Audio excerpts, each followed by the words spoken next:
Welcome back to Forza Horizon 5. This is part 2 of the new Nissan car pack. The game plan for today is to jump into the Nissan car pack and finish off the 2 cars that we didn't do last time. The Nissan BE-1 is genuinely the car that is the reason these other 3 actually exist. And the Nissan Figaro is without a doubt the most popular car in this car pack. We're gonna jump in and give them both a go, give them a thumbs up, a thumbs down, and I'll tell you if this car pack is worth it. And there's also some other things we need to discuss because there are some theories right now. We're actually doing a giveaway right now on the AR12 Discord server for the Nissan car pack if you'd like to enter. I've got codes for PC and Xbox and the PS5, so if you want to enter, you just go onto the Discord server, jump into the announcement section, and click participate. We're gonna start off today with the Nissan BE-1. We're gonna give this thing a go, see what upgrades it has, and so on. Fun fact number 1, it's actually not called the BE-1, it's just called the B1, but I think BE-1 actually sounds cooler. The B1, it's got 51 horsepower, 50 foot-pounds of torque. It weighs 1,500 pounds from a 1-liter engine. This wouldn't be an AR12 video without any fun facts about the little Nissan, not BE-1. As the story goes, back in the 1980s, Nissan was selling this car called the Nissan March. I believe that's the same car that eventually became the Nissan Micra, but I'm unsure, so let's just ignore that and move on. Anyways, they were selling this hatchback called the Nissan March, and what? He tried to murder me. The Nissan March wasn't selling very well, so Nissan needed to spice things up and get people interested in it. And the way they did that was really interesting. Nissan actually hosted a competition inside of the Nissan engineering department to redesign the Nissan March and get new buyers interested in it. And this is the winning design. The BE-1 was a car that somebody designed at Nissan. After this thing became such a financial success for Nissan, they did it again and again and again. You actually know all of the cars that this car then became. It became the Nissan Escargot, the Nissan Pao, and the Nissan Figaro. All 3 of those cars are the exact same as this thing pretty much. What Nissan did though was actually genius. They basically marketed these cars as being special editions built in the Nissan Pikes factory. Cat, do you want to know a secret? There was no such thing as the Nissan's Pike factory. It was just a regular Nissan factory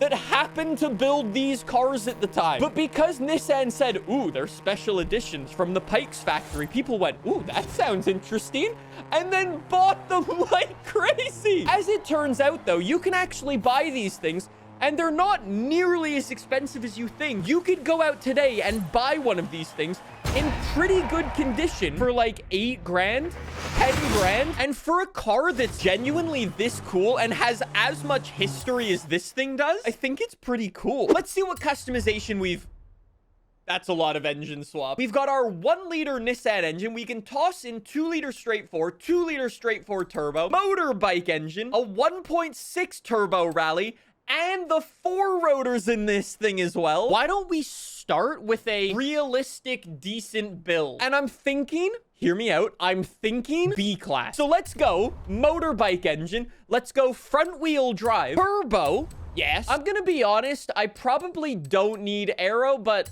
I think it kind of looks good, so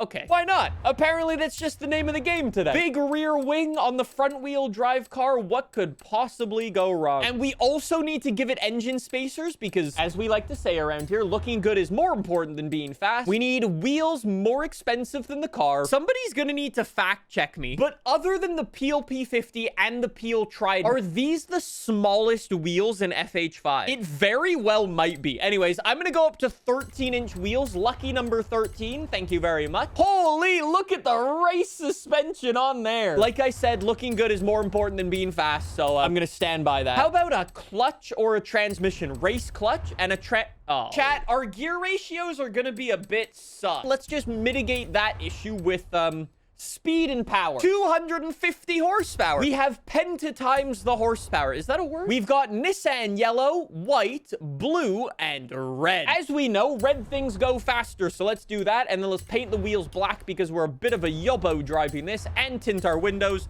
because I don't want to be seen in it. How hard could it be, Nissan BE-1? BE-1, such a better name for this thing. Speaking of the Peel Trident, hello? Chat, did I cook? Oh, my gears. I think my red line just went to about 12 million. I think my internal combustion has now become an external combustion engine. As it turns out, if you have the world's worst gear ratios, it does affect the drivability a little bit. AKA, I think I'm in the wrong gear every single goddamn corner. Yep, look, there's no gear. There is no gear for this corner to get me through unscathed. It's got lovely handling. The way the rear end spins out on you and like you can actually hold the slide really nice. It's beautiful. Okay, there is a bit of understeer, but that's just front wheel drive doing front wheel drive thing. Come on, out drag the Morgan. 4 wheels is better than 3 wheels. Get bent. Ciao, see you later. You love to see it.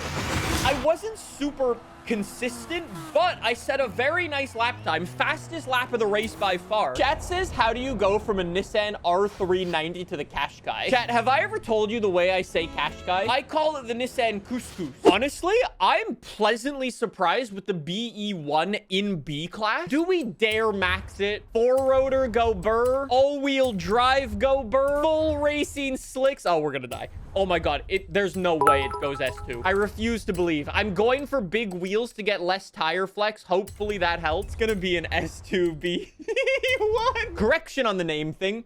Introducing the Nissan Death Trap. 720 horsepower now. And we weigh 1,500 pounds. The disrespect is off the charts, but I am gonna prove the game wrong here. Watch this. This is gonna be P1 so badly, it's gonna be classed as disrespectful. Here we go. No brakes. Holy, this is quick. Round the outside. Round the outside. Dude, this car. Dude, what?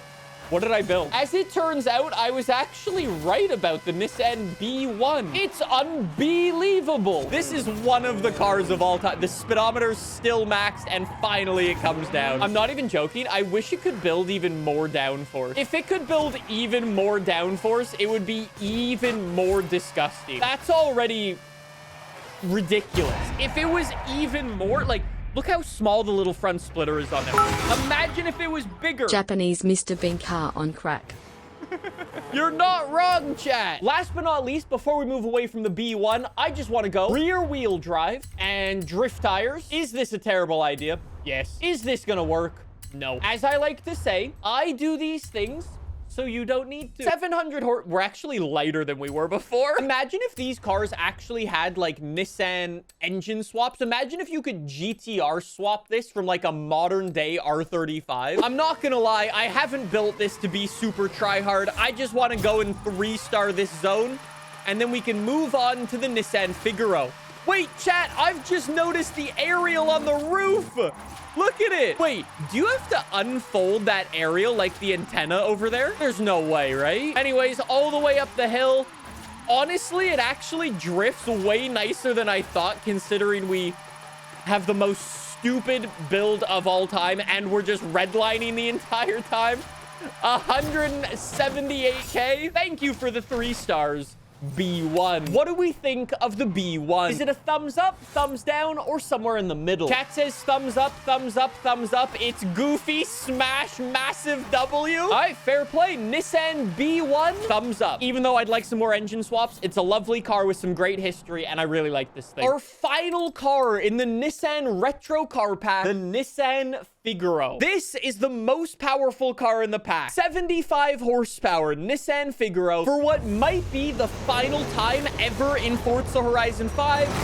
This wouldn't be an AR12 video without any fun facts about the Nissan Figaro. As I was saying before with the Nissan B1, this is actually the 4th and final version of the Nissan Pikes car. Essentially, this is exactly the same as that Nissan March, the BE1, the S-Cargo. This one is a little bit special because this one is without a doubt the biggest fan favorite of the bunch. When Nissan initially debuted this thing, their plan was to only make 8,000 of these things. And Nissan was so inundated with orders on day one. This is probably a reenactment of what happened in the boardroom.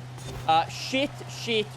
So they then went from making 8,000 of them to 20,000 of them. As it turns out, that still wasn't enough of them, because what Nissan had to do, because they were so popular, is actually treat it as a lottery. You had to sign up to a Nissan lottery and basically put your name into a jar. And if you were one of the lucky 20,000 that got their name pulled, you were then given the privilege of buying this car. It was that popular. The whole thing with this thing, and the reason it was so popular, is because it was like an 80s, 90s car, but with 1950s car styling, and people just loved it. You know how nowadays people are like really obsessing over like the 1970s and the 80s cars? Like Hyundai's actually a big example of that, with like the Envision 74 and the Ioniq 5N and those sorts of things. Nissan actually did it with cars from the 50s. Honestly, if you ask me, this is without a doubt my favorite car in the entire car pack. I just really like, usually that's where I would end the fun fact. That's not where I'm ending the fun fact. Did you know this is a convertible? Nissan designed this thing